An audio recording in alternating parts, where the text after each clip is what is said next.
Hello दोस्तों, मैं अली स्वागत करता हूं आपका आपके अपने YouTube channel short trick bye Ali sir में। जैसे कि आप जानते हैं कि हम यूपीएसआई के हिंदी का पिछले साल का पिछली बार जो परीक्षा हुई है उनके पेपर लगा रहे हैं। और हम आज पेपर लेकर आए हैं 19/12/2017 की सेकंड पाली का पेपर है। देख लीजिए, यह है यहाँ पे दिख रहा कि 19/12/2017 की सेकंड पाली का पेपर और हमारा किसका है, ऑनलाइन परीक्षा हुई थी हिंदी, सामान्य हिंदी का पेपर है। तो आइए बिना देरी करते हम सवालों की तरफ चलते हैं। और वीडियो शुरू करने से पहले अगर आप हमारे चैनल पर नए हैं तो प्लीज़ चैनल को सब्सक्राइब करें। वीडियो अच्छा लगे तो लाइक एंड शेयर भी जरूर करना। और आप भी इस प्रैक्टिस सेट को पेपर को मेरे साथ लगाना और आप अपना स्कोर कमेंट बॉक्स में ज़रूर बताना है आपको। आइए चलते हैं पहले सवाल की तरफ। आज का पहला सवाल हमारा क्या है, तो आज का पहला सवाल है हमारा कि बहुवचन का कौन सा विकल्प अनुचित है। आपको बताना है कि बहुविकल्प का कौन सा विकल्प अनुचित है। रीतियाँ, विधियाँ, नीतियाँ या रीतियाँ। तो आपको बताना है कौन सा सही है। तो इसका कौन सा सही है, ऑप्शन नंबर ए रीतियाँ सही है। नीचा सवाल है अपना, दूसरा सवाल है कि नीचे दिए गए विकल्पों में से कौन सा विकल्प गलत है। बादल, मेघ, वायु, समीर। तो देख लीजिए यहाँ तो शुरू में ही गलत हो गया, क्योंकि मेघ, वायु, समीर यहाँ तक तो ठीक था, मेघ तक, मगर वायु समीर किसका, हवा का होता है। तो यहीं पे गलत हो गया, तो और देखने की ज़रूरत ही नहीं हुई। तो कौन सा है, ऑप्शन नंबर ए। क्या बोला है उसने, गलत विकल्प बोला है। सवाल नंबर 3 आपके सामने है। सवाल है हिंदी साहित्य अकादमी से पुरस्कृत रचना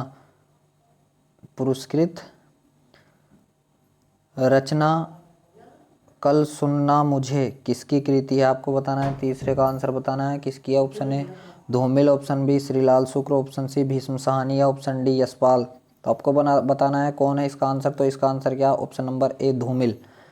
सवाल अगला देखिए, चौथा सवाल आपके सामने है कि निम्नलिखित में से अशुद्ध वाक्य का चुनाव कीजिए। आपको अशुद्ध वाक्य बताना है चौथे सवाल का कि कौन सा है।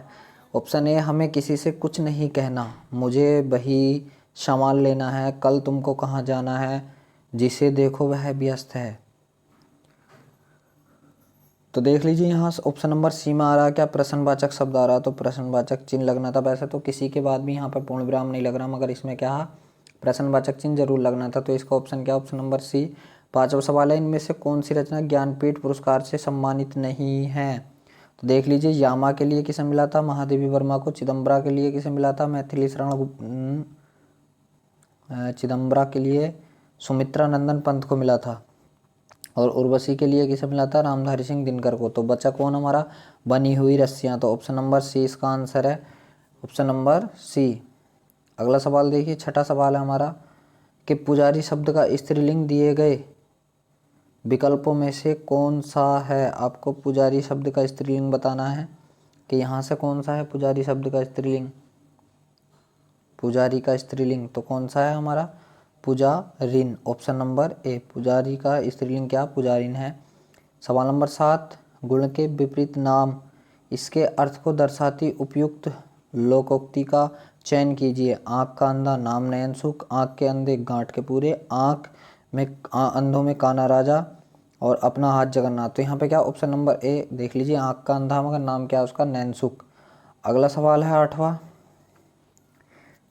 नृप नीचे दिए गए विकल्पों में से किस शब्द का समानार्थी शब्द है। आपको बताना है नृप किसका है, नृप। 8वां सवाल आपका देखना है। तो 8वां सवाल का आंसर क्या हमारे का, ऑप्शन नंबर सी, भूप और महीप का क्या है, समानार्थी शब्द है। सवाल नंबर 9 है आपका, बूंद बूंद तय घट भरे सही विकल्प का चयन करके लोकोक्ति पूरी कीजिए। आपको बताना है ना अभी सवाल का आंसर।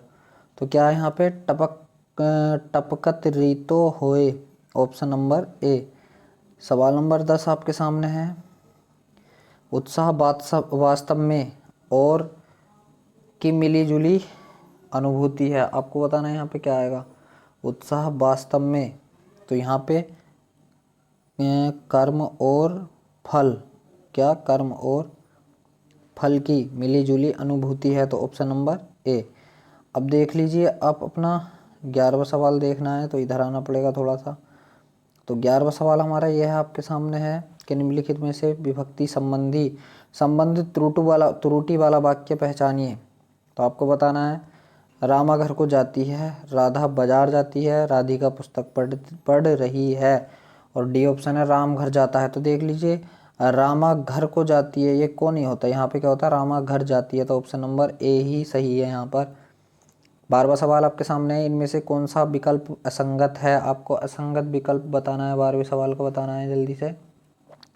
हरी प्लस याली, अभी प्लस यान अभियान, हरियाली, उप प्लस हार उपहार, पत्थर पत्थर प्लस ईला पथरीला, ये गलत है, ऑप्शन नंबर डी यहाँ पे क्या असंगत है। 13वां सवाल आपके सामने है, प्रति एक डॉट डॉट डॉट सिखाता है आपस में से रहो, तो देख लीजिए क्या यहाँ पे क्या जाएगा, प्रति एक धर्म सिखाता है कि आपस में भाईचारे से रहो, तो ऑप्शन नंबर ए इसका सही आंसर है। अगला सवाल आपको देखना है, 14वें नंबर का है कि मुंशी प्रेमचंद किस पत्रिका के संपादक रहे हैं। 14वें सवाल का आंसर आपको बताना है, मुंशी प्रेमचंद किस पत्रिका के, तो किसके रहे थे, हंस के रहे थे मुंशी प्रेमचंद। 15वां सवाल है, इनमें से नागार्जुन द्वारा रचित कौन सी रचना नहीं है, आपको बताना है कि नागार्जुन के द्वारा रचित इनमें से कौन सी रचना नहीं है, बताना है आपको कौन सी नहीं है। तो ऑप्शन ए उस जनपद का कवि हूँ, ऑप्शन बी बादलों को घिरते देखा, ये तो इनकी है, पुरानी जूतियों की कोरस ये भी है, तुमने कहा था ये भी है, तो कौन सी है, ऑप्शन नंबर ए ये ही इनकी रचना नहीं है। 16वां सवाल आपके सामने है कि निम्नलिखित विकल्पों में संदेह अलंकार का उदाहरण कौन सा है। 16वां सवाल आपको देखना है कि निम्नलिखित विकल्पों में से, तो देख ली संदेह मतलब जहाँ भी किसी भी वाक्य में या हो, ये राम है या श्याम, तो यहाँ पे क्या हो, संदेह पूरा हो जाता है, तो आपको देखना कौन से में या है, तो देख लीजिए ऑप्शन नंबर सी में या है, ठीक, तो ऑप्शन नंबर सी ही इसका आंसर है। अगला सवाल आपको देखना है कि आधे अधूरे किस विधा की रचना है, आपको बताना है 17वें सवाल का। आधे अधूरे क्या हमारा नाटक है, एकांकी है, कहानी है, उपन्यास है, तो आधे अधूरे ऑप्शन नंबर ए नाटक है। आधे अधूरे क्या है हमारे, हमारा नाटक है। अगला सवाल है, पिछले 2 दिनों से पड़ रही ठंड और शीतलहर से जीवन अस्त व्यस्त हो गया, तो देख लीजिए व्यक्ति जीवन, जनजीवन, व्यक्तिगत जीवन, या लोक जीवन, तो देख लीजिए आपको खुद ही आ गया कि जनजीवन अस्त व्यस्त हो गया, तो ऑप्शन नंबर बी इसका आंसर है। 19वां सवाल आपके सामने है, पूर्ववर्ती का विलोम शब्द दिए गए विकल्पों में से कौन सा है, पूर्वज, परव्रत, पूर्वव्रत या परवर्ती, आपको बताना है। 19वें सवाल का आंसर जल्दी से बताइए क्या है, तो क्या है, ऑप्शन नंबर डी पूर्ववर्ती का क्या होता है, परवर्ती होता है। 20वां सवाल है, माता ने पिताजी से सामान मंगवाया, यह क्रिया का कौन सा रूप है, आपको बताना है। 20वें सवाल का आंसर जल्दी से बताइए, यह क्रिया का कौन सा रूप है, अकर्मक, आज्ञार्थक क्रिया, द्विकर्मक क्रिया, प्रेरणार्थक क्रिया, तो कौन सा, ऑप्शन नंबर डी प्रेरणार्थक क्रिया है यहाँ पर।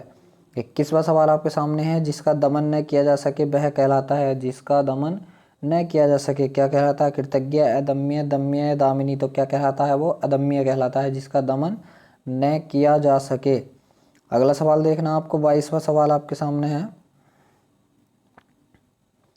देख लीजिए 22वां सवाल क्या है हमारा,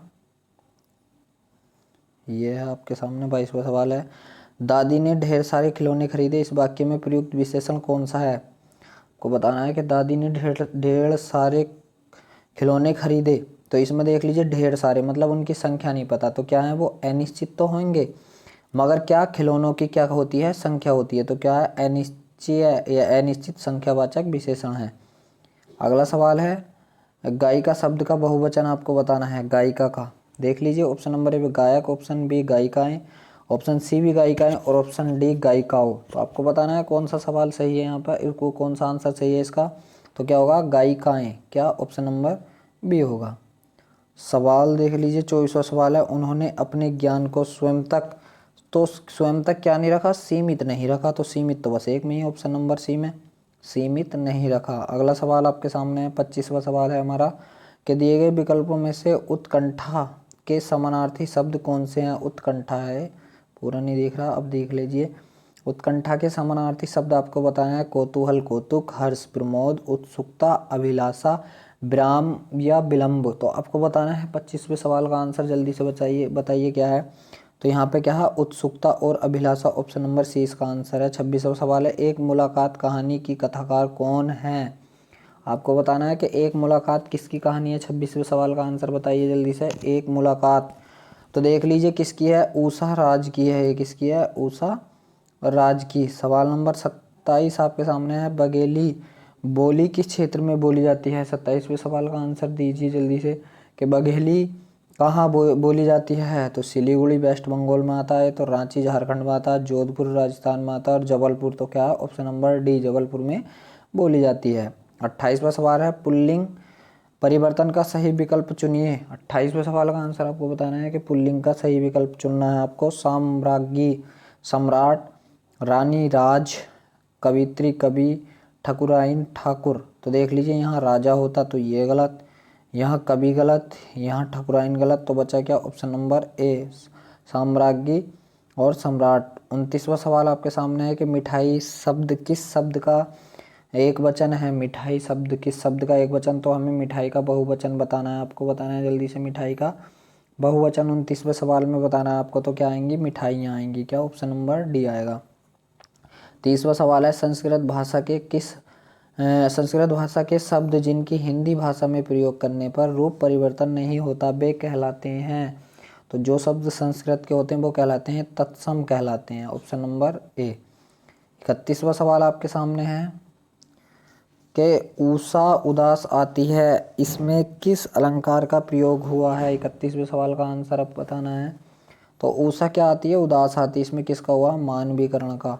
32वां सवाल है अनुचित विकल्प का जोड़ा कौन सा है? अनुराग विराग उल्टा है, कटु मधुर ये भी उल्टा है, उन्नति ये तो सीधा ही है, एक से ही है, अल्पज्ञ बहुतज्ञ तो भाई कौन सा है? सी ही गलत है, क्योंकि ये एक दूसरे के विपरीत हैं और सारे, और ये विपरीत नहीं है।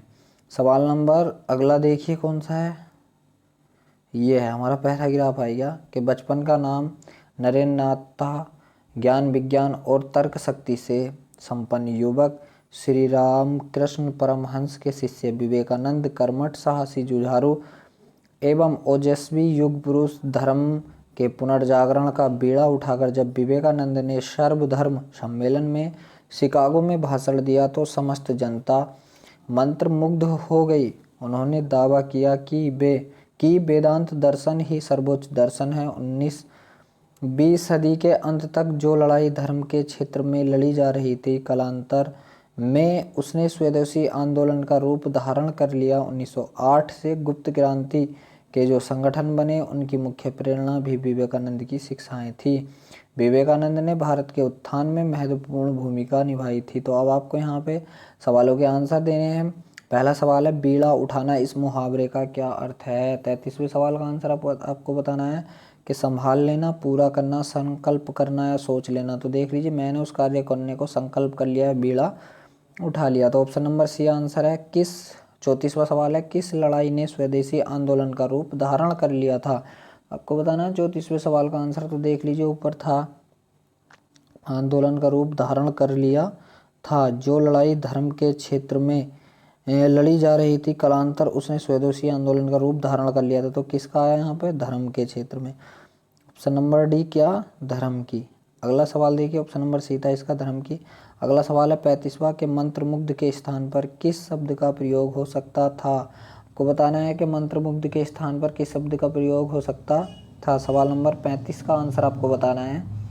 35 का आंसर बताना है तो क्या होगा? मोहित।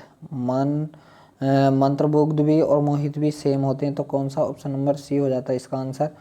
सवाल नंबर 36वां है कि निम्नलिखित में से भ्रांतिमान अलंकार का उदाहरण कौन सा है? भ्रांतिमान क्या है कि जब भ्रम जहाँ भी पैदा हो जाए, पक्का हो जाए, जहाँ भ्रम पक्का हो जाए। तो देख लीजिए पहला है, ये है सारस ओस की बूंदे या, तो या आएगा। या किस में बताया था मैंने अभी? संदेह अलंकार में। एक रम्य उपवन था नंदवन का सा सुंदर। अगला क्या है? वह दीप शिखा सी शांत भाव में लीन। अगला है ओस बिंदु चुग रही हंसनी मोती उसको जान। तो देख लीजिए ऑप्शन नंबर डी ही आंसर है, क्योंकि हंसनी ने ओस की बूंद को मोती जान लिया, मतलब भ्रम पक्का कर लिया था। तो क्या 36 का आंसर क्या? ऑप्शन नंबर डी है। 37वां सवाल आपके सामने है। 37वां सवाल है हमारा, आप अपने कठिन परिश्रम से व्यापार में लोग अपनी जड़ जमा लेते हैं, रेखांकित मुहावरे का क्या अर्थ है? आस जगाना, स्थिति डावाडोल करना, स्थिति हिला देना, स्थिति मजबूत करना। तो देख लीजिए जड़ जमाना मतलब स्थिति अपनी मजबूत कर ली। अगला सवाल है 38वां, तब वो बहता समय शिला सा जग जाएगा, इस पंक्ति में किस अलंकार का प्रयोग हुआ है? तो देख लिए, सा सी से सम सरिस किस में आते हैं? उपमा में आते हैं। ऑप्शन नंबर सी इसका आंसर है। 39वां सवाल आपके सामने है कि छात्र स्कूल गए, इस वाक्य में भूतकाल का कौन सा रूप है? छात्र स्कूल गए थे, तो इसमें भूतकाल का कौन सा रूप है ये आपको बताना है। पूर्णभूत, अपूर्णभूत, सामान्य भूत या संदिग्ध भूत? तो कौन सा है? देख लिए, गए थे मतलब कार्य पूरा हो चुका, तो क्या है? पूर्णभूत, ऑप्शन नंबर ए। सवाल नंबर 40 है, 3 में और न 13 में, इस मुहावरे का अर्थ क्या है? अनावश्यक, बुरा, तुच्छ या महत्वहीन? तो आपको बताना है, देख लीजिए, जिसका कोई भी महत्व नहीं, कहीं भी चला जाए वो, ना 3 में ना 13 में, जिसका कोई महत्व नहीं होता वो क्या होता है? ना 3 में होता है और ना ही 13 में होता है। अगर आपको वीडियो अच्छा लगा हो तो please like share and subscribe जरूर करना हमारे चैनल को भी।